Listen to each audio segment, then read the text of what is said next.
Hi guys, how's everybody doing? Welcome to my home machine shop. My name's Howard, and I want to apologize for not putting any videos up lately, but I've been real busy with other things, personal stuff. But anyway, here I am. I got some new tools to show you. One is a early 1940s Wilton vise that I've been looking for one, and kind of held off buying a good vise because I wanted one of these old ones to restore, and I found one, and it's in reasonably good shape. It's not perfect. It was on a welding table. It has the pipe jaws, and it's got no date on the key, so from what I've read, that means that it could be an early 40s that was made before they started putting the month and year on the key, or yeah, from what I read, that's probably what that means. And anyway, I've already sandblasted it. I have another picture I'll post that what it looked like when I first bought it, and it looks a whole lot better just sandblasting it, getting the paint and the rust and stuff off of it. But it's not perfect. It's got some grinder marks on it. It's missing one of these pins for the pipe jaws, which I'll make one of those, and possibly more than one if they don't come out very easy. You know what I mean. Anyway, that's one tool that I purchased, and I won't tell you what I paid for it because it's irrelevant, really. Anyway, I got another tool over here that I paid for.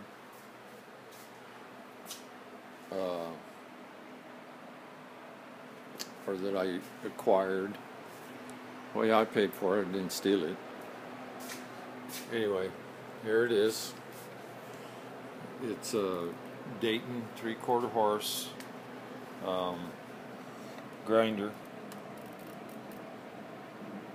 and it's used, and it's got a homemade pedestal, which is really pretty good. It's actually pretty heavy, and it's got a little bracket made for a water trough. I don't know that I'm going to use a plastic water trough, but it would work evidently because that's what the guy was using. I need to make some guards for it. This here guard on the end, wheel guard, needs tightened.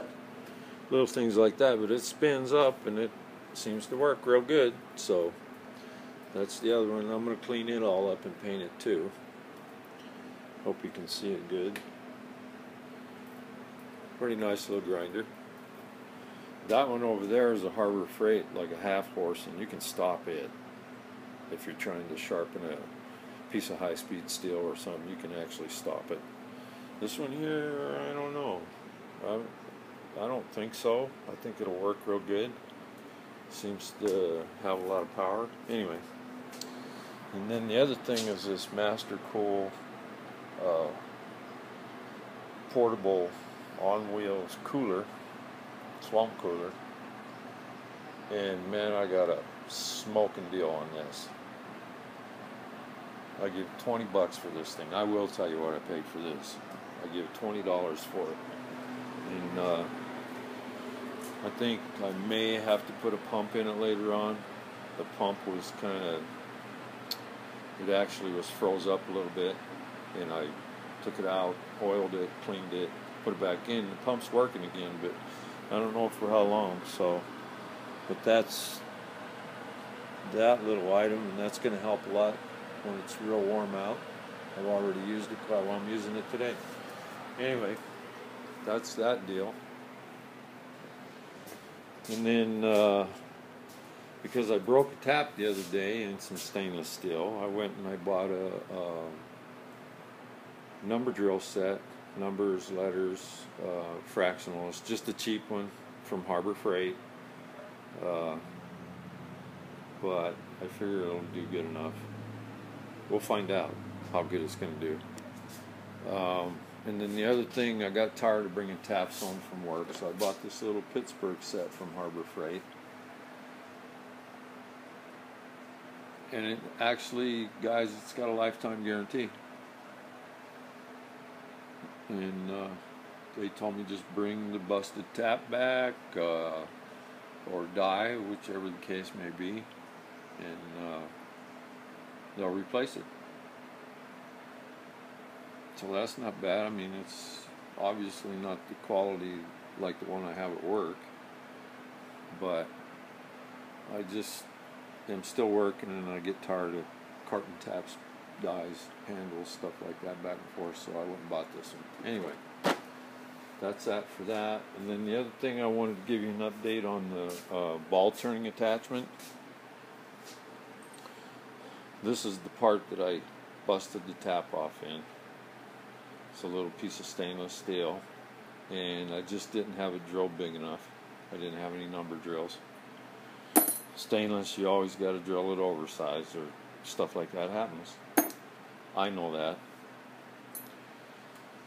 Anyway, this is going to be the base of the ball turning attachment. Hope you can see that. I think you can. It's going to run on a bearing. So this bearing goes on this shaft like that, and this is the part that's going to sit on top. That's actually going to hold your tool, and the bearing has a slight, very slight press in there, and then it's got a retaining ring just to make sure it stays in there. I'm probably making this thing a lot harder than it needs to be, but I enjoy doing this stuff, so I'm putting probably a little bit more machining into it than is necessary. I also made this screw that goes in here to hold the inside race of the bearing, and when it's all in there, it's going to sit up on here like this, so that screw ends up here. That's why the shoulder is only 1/8 of an inch, or a little bit less, so it's going to end up like in there. And I don't know, I might just put spanner holes in it and make a spanner tool for it, or put a slot in it and use a screwdriver. I haven't decided yet. I'm just making this off the cuff, no blueprint, nothing like that, so it might not work out. Hopefully it will, though. Anyway, I'm going to tear apart this little Wilton vise, hopefully tonight yet, and I know how to do it because I watched Keith Rucker's video, and he showed us all how. So we're going to attempt to take it apart. So anyway, when I get some tools out, I'll bring you guys back, and we'll take it apart.